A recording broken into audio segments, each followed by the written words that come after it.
Cours d'histoire.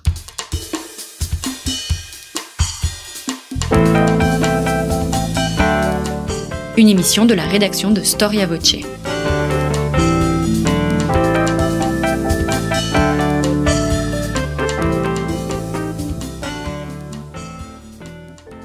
Chers auditeurs, bonjour, bienvenue à toutes et à tous. Très heureux de vous retrouver pour un nouveau cours d'histoire que j'ai souhaité consacrer à l'histoire des ouvriers au XXe siècle. Je vous propose donc 3 volets. La centralité du monde ouvrier, ou comment le monde ouvrier a pesé sur l'histoire de notre pays au XXe siècle. Un deuxième volet se penchera sur la vie ouvrière au fil des grands événements du siècle.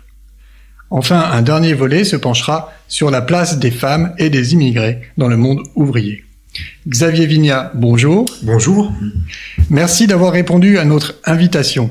Vous êtes professeur d'histoire contemporaine à l'université Paris-Nanterre, spécialiste de l'histoire des ouvriers, et vous venez de publier aux éditions Perrin, notre partenaire, une histoire des ouvriers en France au XXe siècle dans la collection Tempus. Pour commencer aujourd'hui notre volet sur la centralité du monde ouvrier, je voulais commencer par une première question. Quel est le paysage politique et syndical à la veille de la Première Guerre mondiale et quel est l'impact de la guerre sur l'organisation politique et syndicale de ce monde? Alors, c'est une question très très vaste. Alors, j'insisterai d'abord sur le fait que au moment où la guerre commence, on a un monde ouvrier très divers. Et sa représentation syndicale et politique est assez compliquée parce que la CGT, qui est à l'époque la confédération syndicale la plus, donc l'organisation la plus nombreuse, ne regroupe que 400 000 adhérents environ. Et donc la majorité, l'immense majorité même des ouvriers de ce pays ne sont pas syndiqués. En outre, si l'on pense en termes politiques, le vote ouvrier, si tant est qu'on puisse l'inférer, est très divers.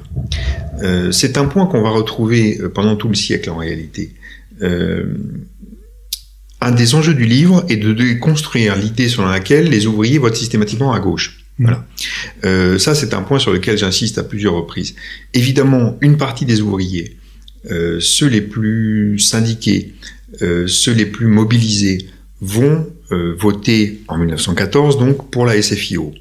Et on connaît toute une série de députés socialistes qui sont élus dans des régions ouvrières. Bon, Jaurès à Carmaux, Gued, tous les députés du bassin houiller, du Nord et du Pas-de-Calais, etc., etc. Mais on a aussi des départements très ouvriers qui peuvent voter à droite. Voilà. Et ça, il faut y insister. Donc, on a un morcellement, en réalité, très important. Et par ailleurs, il faut penser que la majorité des ouvriers, en fait, ne sont pas représentés en tant que tels. Voilà. Ils votent comme des électeurs, comme des paysans, comme des commerçants, etc., etc. Et par ailleurs, un autre point sur lequel j'insiste, c'est la consistance d'une fraction catholique du monde ouvrier, qui peut évidemment ne pas se reconnaître dans un mouvement ouvrier qui, en 1914, est largement anticlérical. D'accord. Et sur l'impact de ce monde-là sur la Première Guerre mondiale, est-ce qu'il y a quand même des choses qui vont changer? Alors là, oui, parce que c'est un événement massif. Comment dire les choses de manière synthétique? D'abord, on a des recompositions massives qui tiennent au fait que pendant la guerre, un nombre croissant d'ouvrières vont changer de branche. C'est-à-dire que des ouvrières massivement du textile ou de l'habillement mal payées vont profiter des salaires relativement confortables offerts par les usines d'armement pour changer de branche. Donc ça veut dire qu'elle ne commence pas à travailler avec la Première Guerre mondiale comme on la raconte tout le temps, mais qu'elle change de branche. Bon, ça c'est quand même un événement central. Deuxième événement central qui est lié à celui-là, de nouvelles régions industrielles apparaissent où des régions industrielles se développent. C'est le cas, par exemple, du bassin de la Loire, de Clermont, de Toulouse, etc., etc. Bon, et la région parisienne, évidemment. Et donc, on va avoir une modification de la géographie des ouvriers. Bon. Troisième modification, qui est peut-être la plus massive, c'est le fait que pendant la guerre, pour la première fois, des ouvriers venus des colonies arrivent. Bon. Essentiellement d'Afrique du Nord, mais aussi d'Extrême-Orient. Bon. De ce fait, donc, on va avoir une diversité encore supplémentaire à cause de la guerre. Au sein du monde ouvrier. Au sein du monde ouvrier, oui. Merci beaucoup. La guerre mobilise donc les ouvriers sur le front, aussi dans les usines, et de nouveaux ouvriers. Oui. Quelles sont les raisons de la nouvelle mobilisation ouvrière, j'entends de contestation, à partir de 1917 et qui va culminer en 1919 ? C'est de deux ordres. Je l'ai dit à l'instant que les salaires étaient relativement confortables pour les ouvrières, mais les conditions de travail sont très difficiles. La législation sociale est suspendue du fait de la nécessité de produire coûte que coûte de l'armement pour faire face à l'invasion allemande.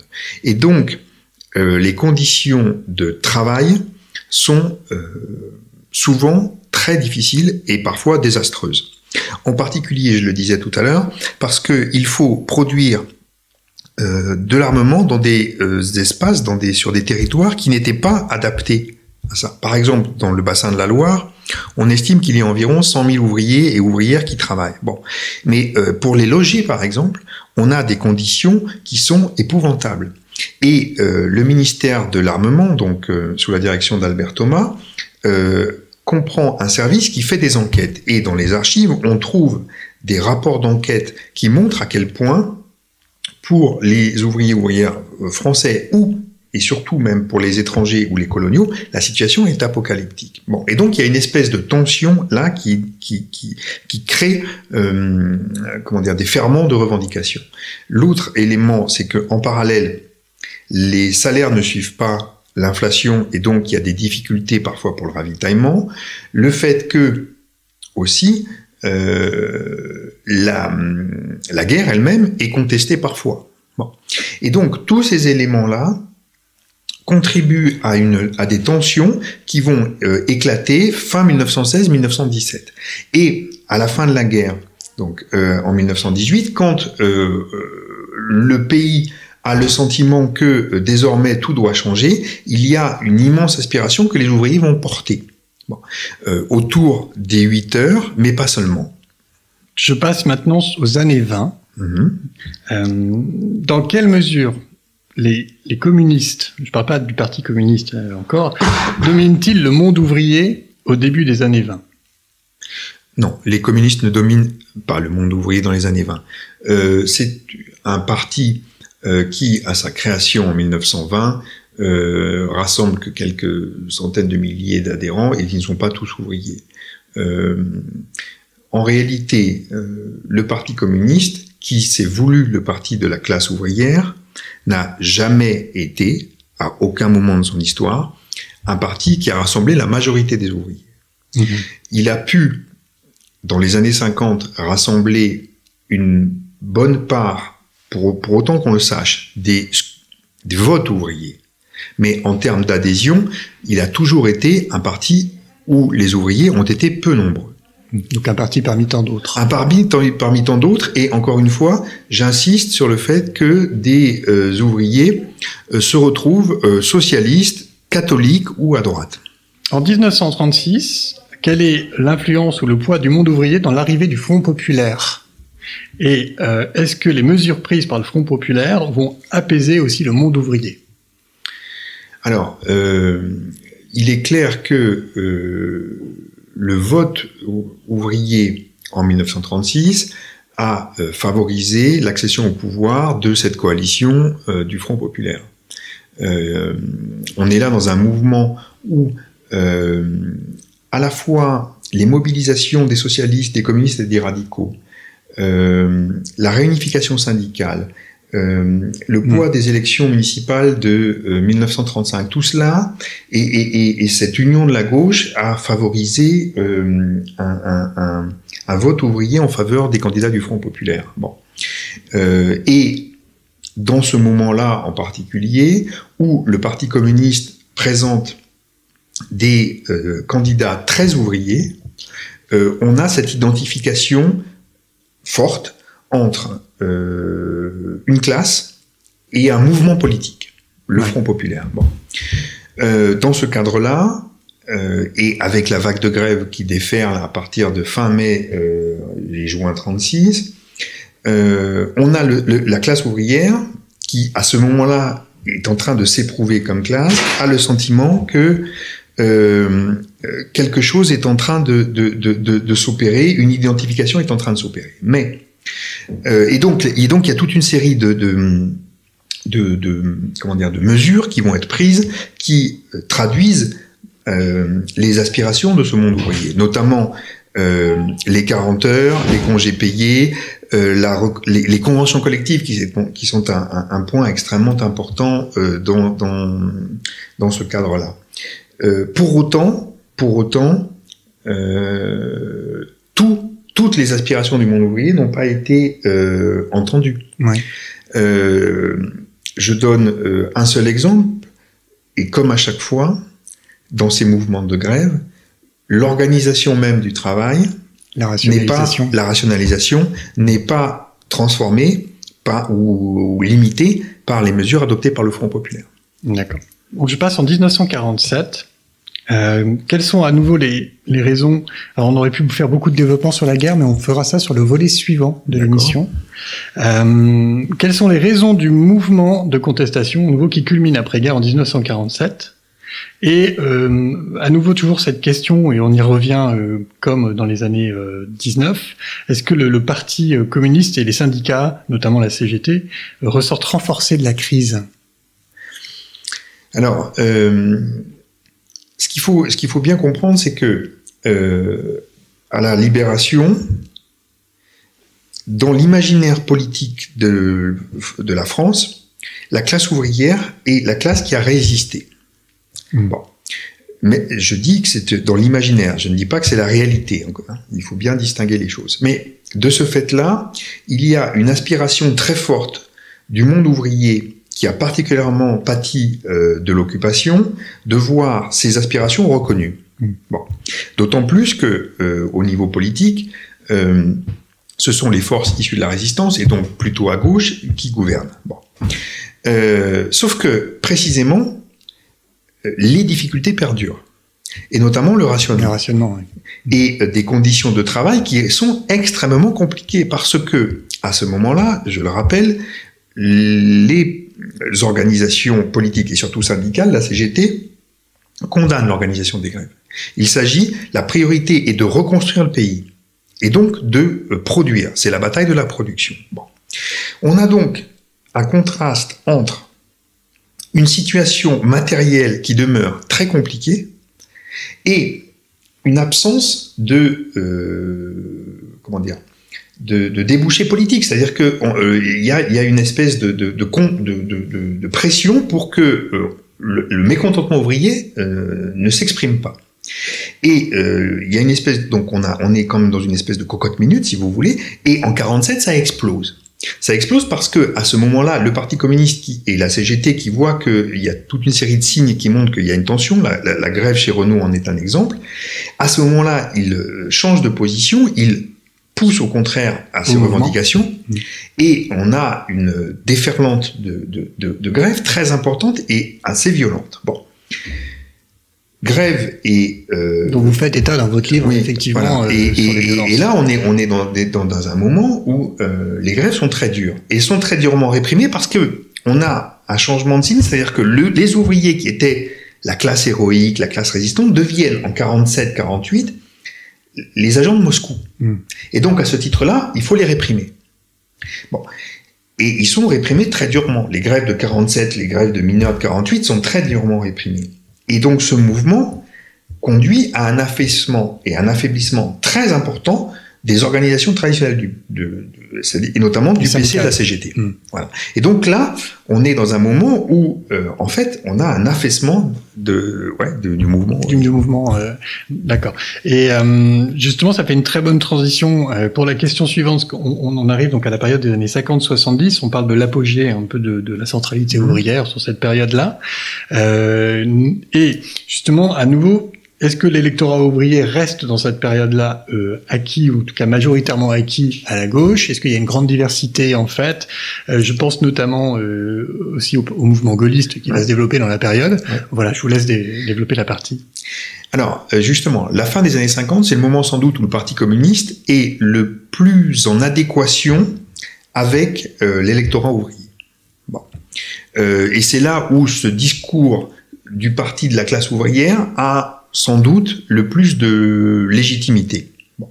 Mais, comme vous le laissiez entendre, l'arrivée au pouvoir du général de Gaulle en 58 affaiblit ce lien. De Gaulle, pour des raisons qui tiennent à la fois à sa personnalité, à sa trajectoire, mais aussi au discours politique qu'il tient, notamment sur la participation, peut séduire une fraction, non pas simplement des ouvriers conservateurs, ceux qui ont toujours existé, mais aussi des ouvriers les moins politisés et ceux qui pourraient se reconnaître aussi dans un attachement à la grandeur de la France, à une refondation du pays, etc., etc. Et donc, notamment, les premières années du régime gaulliste entraîne une chute spectaculaire des résultats électoraux de la SFIO et du PC, qui montre qu'une partie de l'électorat ouvrier a mordu, évidemment. Oui. Voilà. Les choses ensuite évoluent, et évidemment, les grèves de 68 repolarisent à nouveau le champ politique, et donc, de ce fait encore, l'électorat ouvrier. On arrive justement en mai 68, avec justement la fin du pouvoir du général de Gaulle. En quelle mesure ce mouvement de mai 68 représente aussi une rupture dans les mobilisations ouvrières? Alors, à cet égard, je pointerai 2 ou 3 petites choses. D'abord, c'est le premier grand mouvement social et politique en France depuis 1848, dans lequel l'initiative n'appartient pas au monde ouvrier, mais aux étudiants. Et donc, on est là dans un changement de paradigme c'est nouveau. C'est quand même une transformation assez importante. Deuxième point qui me semble mériter d'être souligné, c'est le fait que les organisations traditionnelles de la classe ouvrière ne sont pas forcément à l'aise avec ce mouvement. En particulier, le Parti communiste est en porte-à-faux. Face à un mouvement dont il n'a pas eu l'initiative et qui, dans les faits, lui échappe, notamment dans les usines. Pas simplement dans les universités, mais aussi dans les usines. Oui. Et donc, il y a des frictions très importantes.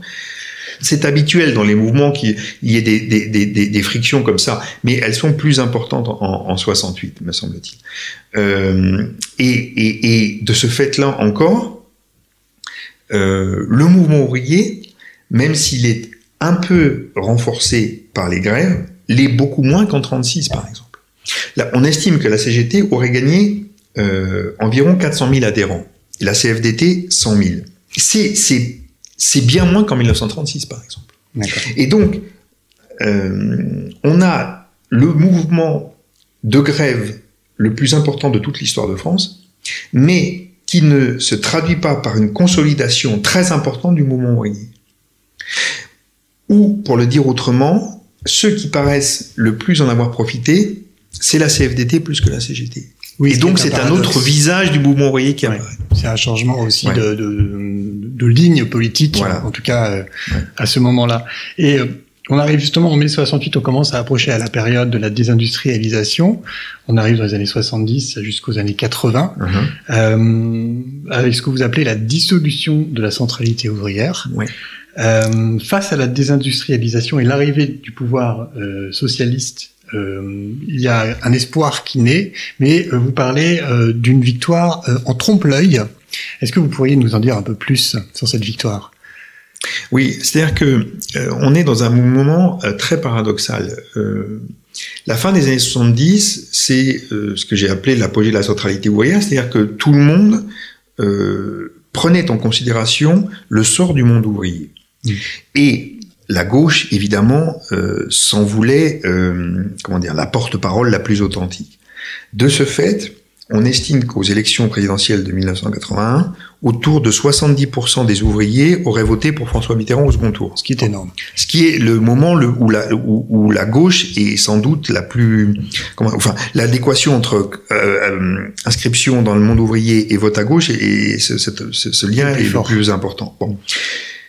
Et donc, il y a une immense aspiration au fait que la victoire de Mitterrand transforme la condition ouvrière, notamment dans un moment où le chômage de masse frappe, on est autour de 2 millions de chômeurs. Et donc, il y a crise économique et il y a aspiration à ce que le travail, notamment le travail industriel, soit transformé. Bon. Et Mitterrand déçoit cette double attente. D'une part, les mesures qu'il adopte, certaines sont importantes pour le monde ouvrier, notamment le fait que la retraite passe de 65 à 60 ans. Oui. Ça permet à toute une série de gens et d'ouvriers de partir en retraite plus tôt quand ils sont usés, et donc on peut estimer que cette mesure a prolongé l'espérance de vie des ouvriers qui en ont bénéficié de manière importante. Ça, c'est une mesure dont il faut rappeler l'importance. Mais pour le reste, il n'y a pas grand-chose. Les usines continuent à fermer. Les usines continuent à fermer, le chômage ne va cesser de progresser, et on est dans ce moment du début des années 80, justement, où c'est peut-être là où la désindustrialisation devient la plus forte, et elle s'accélère. Et toute une série de territoires, je pense au Nord-Pas-de-Calais, je pense à la Lorraine, je pense à la région stéphanoise et d'autres, qui subissent à ce moment-là très brutalement ces fermetures d'usines, ont le sentiment d'être abandonnés. D'accord. Et j'aime citer ce qui se passe à Longwy, donc on est au nord de la Lorraine, en Meurthe-et-Moselle en 84, quand des ouvriers sidérurgistes ont le sentiment d'être trahis par la gauche, s'en prennent à la permanence d'un député socialiste, qu'ils saccagent, ou veulent s'en prendre à la mairie communiste de Longwy, et donc il y a là l'idée qui est vraiment, me semble-t-il, symptomatique d'un basculement, une partie du monde ouvrier dénonce ce qu'il considère comme une trahison de la gauche politique. Entendu. Xavier Vignat, merci beaucoup d'être venu à notre micro pour cette série de cours d'histoire. Je rappelle votre livre paru aux éditions Tempus, Histoire des ouvriers en France au XXe siècle. Il ne me reste plus qu'à vous remercier, chères auditrices et chers auditeurs, pour votre fidélité. Je vous donne rendez-vous pour un nouveau volet de nos cours d'histoire la semaine prochaine.